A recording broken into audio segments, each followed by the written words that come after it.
Samantala, sa bahagi naman ng San Sebastian, hapon noon nang sabihin ni Aling Sally, "Tara na, magsikain na tayo bago pa tuluyang dumilim." Nakatingin naman sa kanya si Gabriel at nagsalita, "Lola, bakit wala pa si Napapalino at Mami Rosalia?" "Naku, Apo, hindi ko alam ang sagot yan sa tanong na yan. Pero alam naman natin na agad uuwi rito si Papa mo kapag tapos na siya roon. Sigurado akong miss na miss ka na rin niya.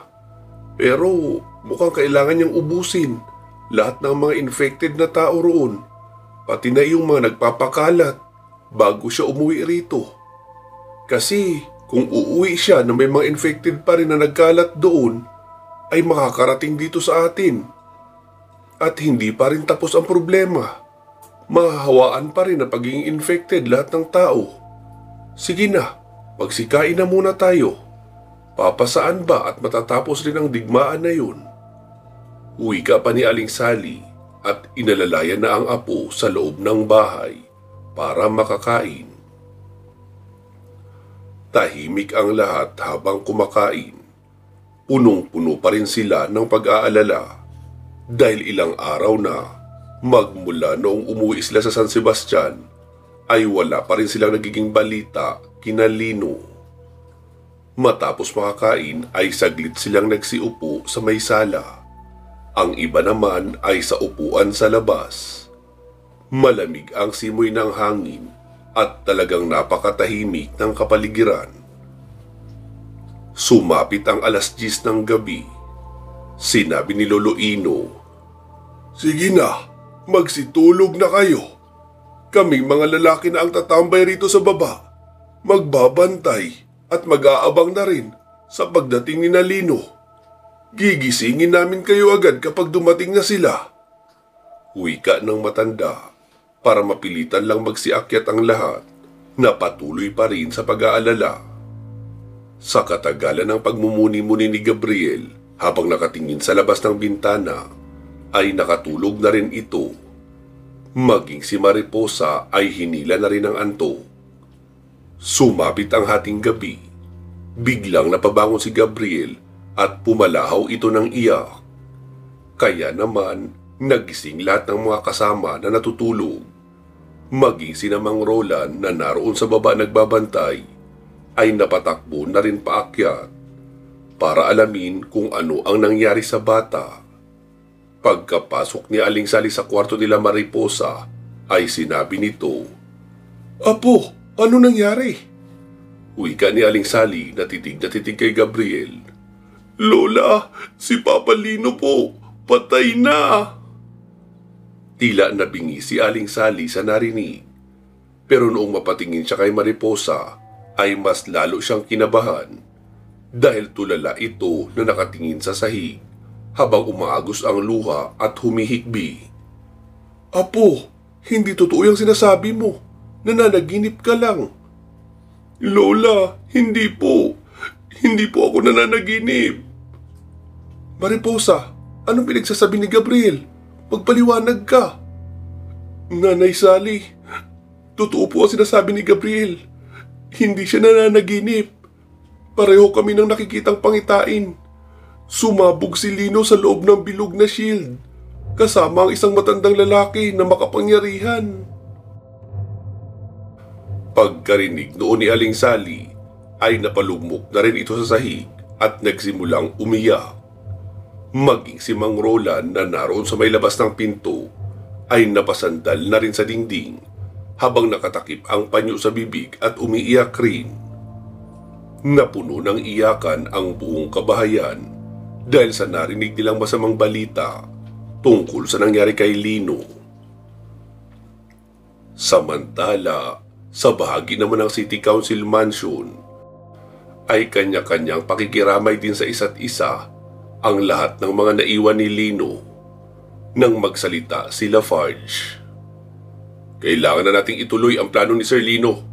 Kailangan magawa ng antidote ang mutagen virus para mahinto na ang pagkalat nito sa hangin." Tumayo naman si Rosalia sa pagkakalugmo. "Oo, tama si Lafarge.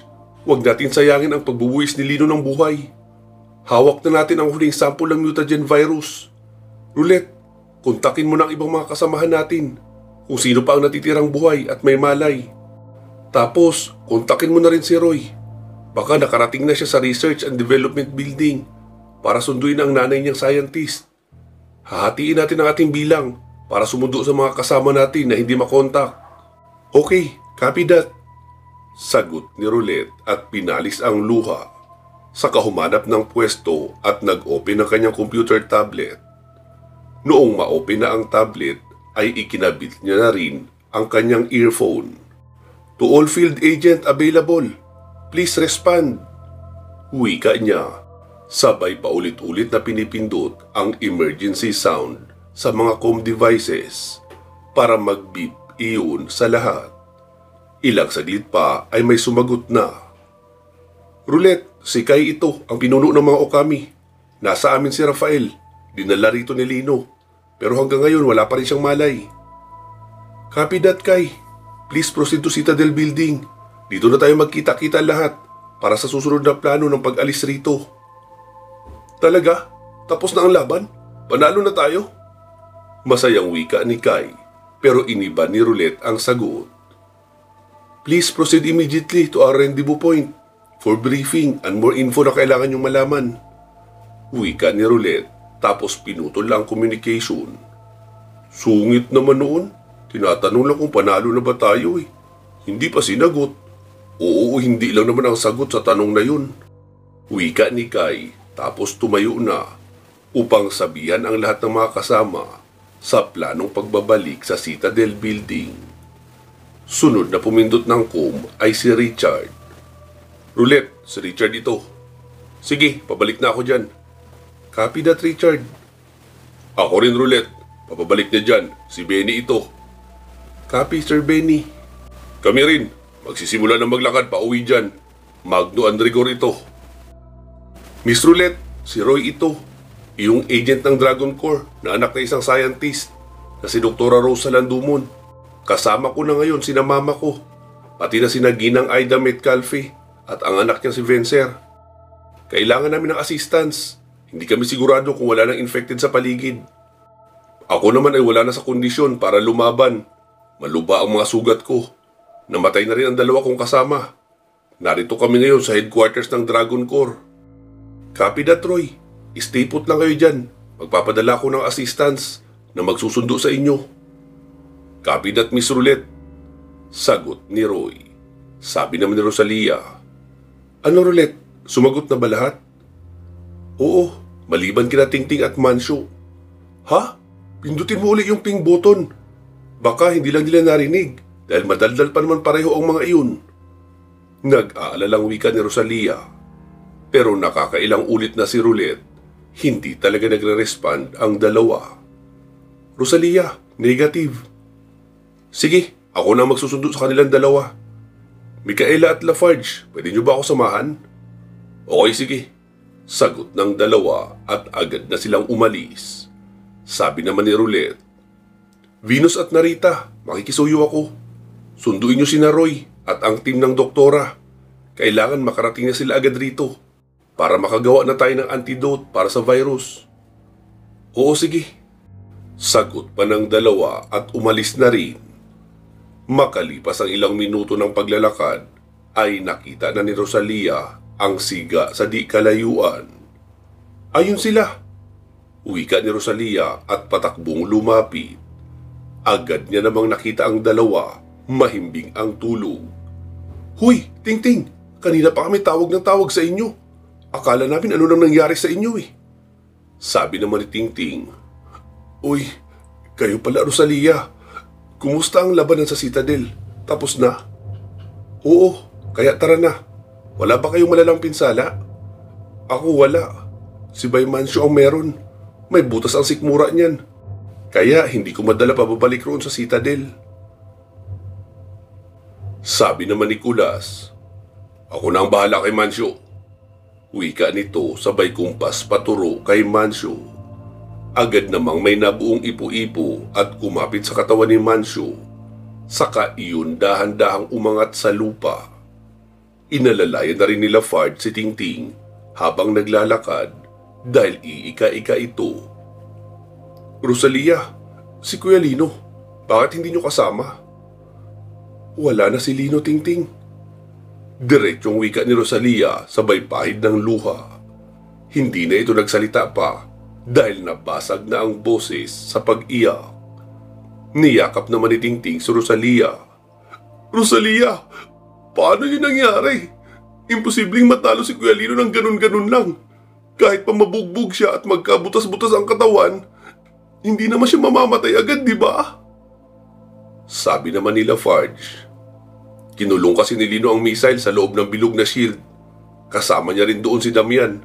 Kaya magkasabay silang namatay.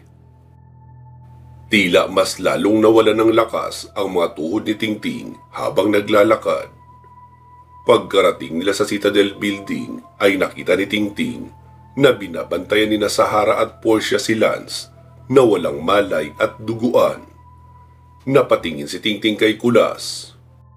Kulas, nararamdaman kong kakaibang enerhiya mo ngayon. Mas malakas sa pangkaraniwan. Oo, Tingting, dahil pinasahan ako ni Lino kanina para makasabay sa laban.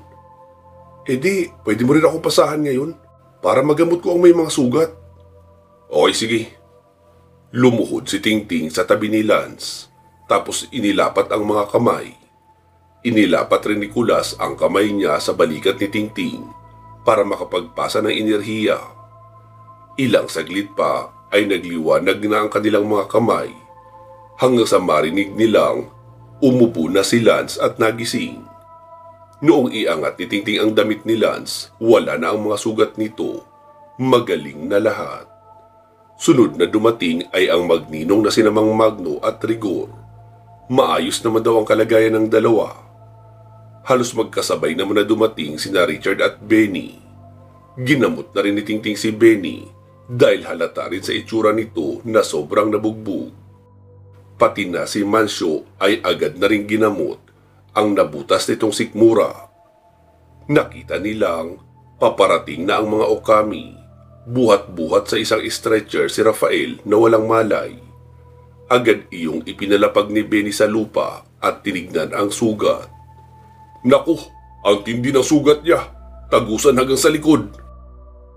Sabi naman ni Tingting, Sir Benny, kami na po ni Kulas ang bahala sa kanya. Wika ni Tingting at umupo sa may tabi ni Rafael at inilapat ang dalawang kamay. Nasa likuran na rin si Kulas. Makalipas lang ang ilang minuto ay nagising na rin si Rafael. Nanghihingi ito ng tubig dahil sobrang nauhaw raw dahil sa laban. Maya-maya ay dumating na sina Venus at Narita kasama sina Doktora Rose, Roy, Ginang Aida at Vencer. Sabi ni Vencer kay Venus, Ateng, nasaan si Kuya Lino? Yung leader-leader nyo? Yung babaylan ba yun? Sabi naman ni Venus, patay na. Siya ang kumuha ng sample ng mutagen virus sa loob ng missile at ikinulong niya sa loob ng bilog na barrier ang pagsabog ng missile para hindi kami madamay. Sabi naman ni Doktora Rose, mga iha, nasaan na ang sample ng mutagen virus? Akin na, kailangan ko na yung i-process para makagawa na tayo ng antidote. Kailangan ko nang mapagsasaksakan na may kuryente. Sabi naman ni Rosalia, halika po, Doktora Rose. Sasamahan ko na kayo sa loob. Nasa akin ang mutagen virus. Agad na ring tumayo sina Venus, Micaela at Roulette. Sinamahan na sila sa loob ng Citadel Building. Masyadong wasak at magulo ang gusali ng City Council Mansion, kaya hindi pwede roon. Hindi kagaya ng Citadel na may kuryente pa roon dahil sa emergency generator at maliwanag ang mga ilaw. Habang nasa loob ang iba, nasa labas naman sina Tingting at Mancio. Umiiyak ang dalawa at inaalala ang mga masasayang karanasan nila kasama si Lino. Bay Tingting, nagkulang ba tayo para mapahamak si Bay Lino? Umiiyak na wika ni Mancio. Ano ka ba, Bay Mancio? Paano tayo nagkulang? Nanalo naman tayo sa laban na naka-assign sa atin ah. Ikaw nga, nabutas pa ang sikmura mo. Ang isipin na lang natin, may mga bagay talaga na hindi natin kontrolado. Tsaka, isang sakripisyo ang ginawa ni Kuya Lino. Kung hindi niya pinilit makuha ang virus doon sa missile, edi parang nabaliwala rin lahat ng pagsisikap natin rito. Pati na ang mga buhay ng mga kasama natin na lumaban dito. Kaya kahit nakakalungkot, isa pa ring panalo ang iniwan ni Kuya Lino sa atin. Wika ni Tingting na halos wala ring patid ang pagpupunas ng luha. Makalipas ang mahigit isang oras, pawis na lumabas ng Citadel Building sina Ginang Aida at Doktora Rose. Nagsalita si Doktora Rose. Narito na ang antidote. Kailangan lang itong ikalat sa hangin. Mas magandang babasagin ang vial na ito sa itaas. More or less, 50 feet above the ground para mas madaling maikalat ng hangin. Sabi naman ni Kulas, ihahagis ko lang yan sa taas. Tapos barilin mo, Rafael. Ako na rin ang bahalang magpakalat. Iniabot na nga yun ni Doktora Rose kay Kulas. Mahina lang iyong inihagis ni Kulas sa ere. Pero dahil sa pinakapitan niya na iyon ng ipo-ipo, kaya nagtuloy-tuloy iyon sa pag-angat. Noong sapat na ang taas na kinaroroonan noon ay sinabi ni Kulas, sige na Rafael, pwede mo nang barilin. Kinuha ni Rafael ang kanyang baril at binaril ang vial sa itaas. Pagkabasag ng vial ay kumalat ang usok na kulay matingkad na blue. Agad namang kumumpa si Kulas sa hangin at lumitaw ang apat na maliliit na ipo-ipo. Hinati sa apat na bahagi ang asul na usok.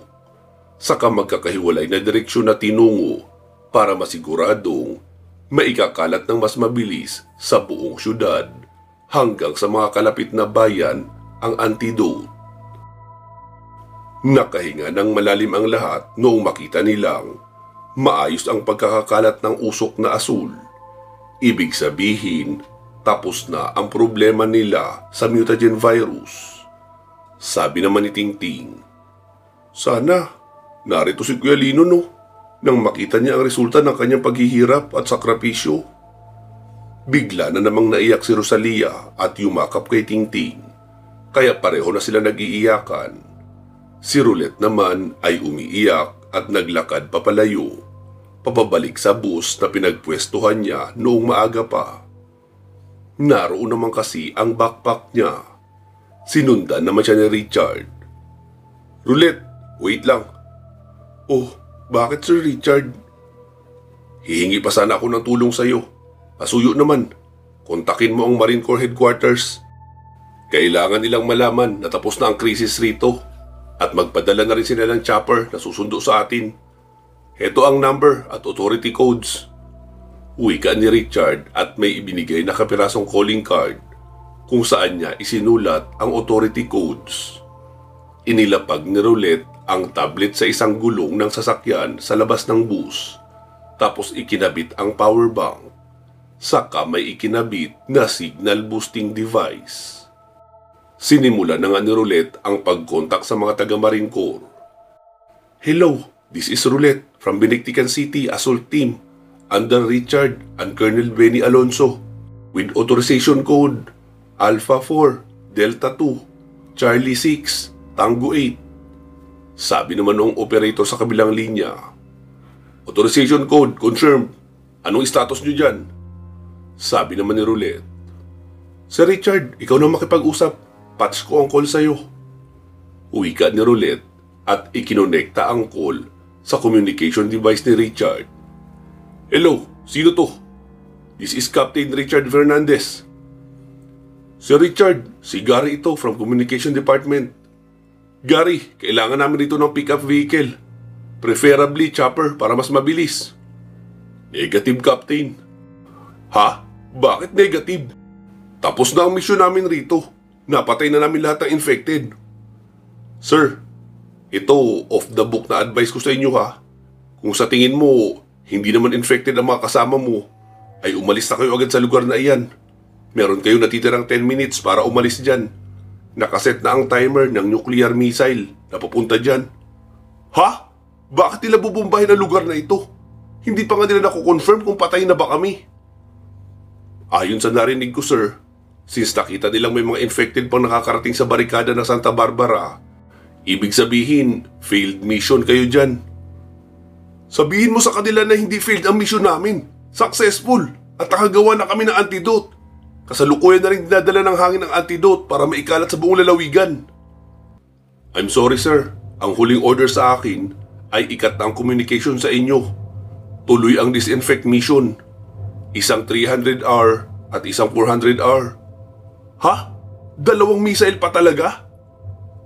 Target nilang pulbusin lahat ng meron dyan sa Vinictican City, sir. Yung walang matitirang bakas na may naging community dyan. Kaya last warning ko na ito, sir. Umalis na kayo dyan. Kahit pa mukhang hindi na rin sapat ang oras nyo para makalayo. Aabutin pa rin kayo ng blast radius. Good luck, Captain. Uwi ka noong agent na kausap ni Richard sa communication system. Napasuntok bigla si Richard sa bus na kaharap niya. Narinig rin naman ni Roulette ang mga pinag-usapan kaya hindi na siya nagtaka. Agad niyang niligpit ang mga gamit at inilagay sa backpack. Sir Richard, kailangan na natin makaalis rito kung ayaw mong mapulbos tayo lahat. Dali-daling tumakbo si Richard patungo kina Kulas. Ha? Nababaliw na ba sila? Alam na nilang narito tayo at successful ang mission? Bubumbahin pa rin tayo? Galit na sigaw ni Rafael. Sabi naman ni Benny, ganyan mag-isip ang mga nasa itaas. Iniisip nilang posibleng infected na rin tayo at tayo pa ang magpapakalat ng virus sa open area. Kaya dapat wala nang ni isa sa atin ang matirang buhay para siguradong secured ang nakararami. Sabi naman ni Vencer, ano ba yan, Mudra? Sa dami ng paghihirap natin para makaligtas sa mga zombadings na yon, sariling gobyerno lang din pala natin ang tsutugi sa atin dito. Ganun talaga, anak. Sabi naman ni Dr. Rose sa kanyang anak na si Roy. Anak, wala na ba tayong oras para tumakas? Lumabas na tayo sa city. Baka makaligtas pa tayo. Tumingin si Roy sa kanyang relo. Ma, meron na lang tayo natitirang 5 minutes. Nasa gitna pa tayo ng city. Aabutin ng 1 oras bago tayo makarating sa defensive fence ng syudad. At kahit nasa labas na tayo, ay aabutin pa rin tayo ng blast radius. Kaya sayang lang ang effort natin sa pagtakbo. Sumabat naman si Vencer. Ano ba yan? May pa-lotion-lotion ba ako nalalaman? Yun pala, magiging lechon rin ako sa bandang huli. Sabi naman ng nanay niya na si Ginang Aida. Okay na rin iyon, anak, na nakapag-lotion ka. Dahil magiging maganda ang pagkatostado mo. Kung sa lechon pa, ikaw yung magiging malutong ang balat. Crispy ba? Mudra naman eh. Dying na nga tayo. Kung ano-ano pa sinasabi mo. Anong gusto mong sabihin ko, anak? Magsimula ng umiyak. Wala naman tayong magagawa. Sagot naman ng ina. Saglit na nag-isip si Kulas. Sabay sabing, Richard, sa tingin mo, itong City Council Mansion ang titirahin ng nuclear missile? Oo, sa tingin ko, yung gusali na yan ang main target. Kasi nasa pinakagitna yan ng city. Alam ko na, gagamitin ko lahat ng kakayahan ko para harangin ng ipo-ipo ang missile at ilipad sa outer atmosphere para hindi tayo mapinsala. Saka tayo tatakas kapag nagtagumpay ako. Pwede na rin muna kayong umalis habang gagawa ako nito ng paraan. Sabi naman ni Mancio, Bay Kulas, sinamahan kita sa lahat ng misyon mo mula noon. Kahit pa wala talaga akong kahit kaunting kapangyarihan o talento sa pakikipaglaban. Ngayon pa bakit naiiwanan? Kung mamamatay ka, at least kasama mo ako. Wika ni Mancio. Tumango si Kulas at tumakbo na papunta sa rooftop ng City Council Building. Maging sina Tingting at Rosalia ay sumama na rin sa pag-akyat roon. Saktong pagkarating lang nila sa rooftop, ay narinig nilang nagsalita sa com si Roulette. Guys, nasa area na ang missile. 3 minutes before impact. Sabi naman ni Kulas. Sige, aabangan ko na. Ilang saglit pa ay nakita nila ang tila ilaw na pula na kumikislap at patungo na sa kanilang direksyon. Agad nagpalabas si Kulas ng 4 na malalaking ipo-ipo at sinalubong ang missile na iyon. Pero laking gulat nila dahil naglabas iyon ng 2 maliliit na missile sa side pocket at mas mabilis iyong sumabog, kaya nabasag noon ang ipo-ipo ni Kulas. Maging si Kulas ay napatalsikrin sa nilikha noong shockwaves. Muling tumayo si Kulas at pinagsama-sama na ang 4 na ipo-ipo sa ibabaw ng City Council building. Gusto niyang subukang maipasok roon ang pinakamalaking missile para doon lang din sa loob ng ipo-ipo ang epekto ng pagsabog. Habang patuloy sa pagkontrol si Kulas sa kanyang ipo-ipo, may 4 na missile rocket ang nag-activate sa gilid noon na mas lalong nagpalakas ng puwersa, kaya patuloy ang paglapit noon sa kinaroroonan ni Kulas. Sina Tingting, Mancio at Rosalia ay todo na ang kapit sa isang tubo dahil malapit na rin silang ilipad sa sobrang laki ng ipo-ipo ni Kulas.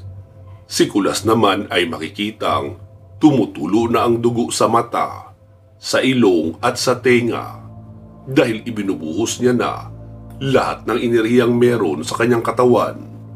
Sa tingin niya, segundo na lang ang bibilangin at bibigay na rin siya.